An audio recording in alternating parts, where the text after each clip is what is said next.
মাছ তো কিনে ফেলেছি, এবার তাড়াতাড়ি যাই।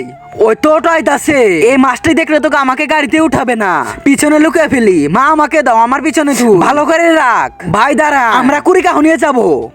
এ বাচ্চা ছেলে মনে হয়ে যাবে, আপনারা উঠুন। আরে এখন তো দেখতেছে না, মাকে দিয়ে দি। এই নাও মা, দে এখানে লুকিয়ে রাখি। আরে মাছগুলোকে কত কষ্টে ভিতরে ঢুকালাম, এবার মনে হয় বেঁচে গিয়েছি। এখন আর ড্রাইভার দেখবে না, এখানে রেখে দি। আরে এরা পিছনে কি করছে? এই নিন দিদি, বঞ্চে গিয়েছি। তাড়াতাড়ি নামি, মাছটা লুকিয়ে নিতে হবে। ভাড়া কত হয়েছে? 20 টাকা হয়েছে। এখানে তো খুব ভিজা। এই নিন টাকা। আরে কি কি গন্ধ আসছে দেখি তো।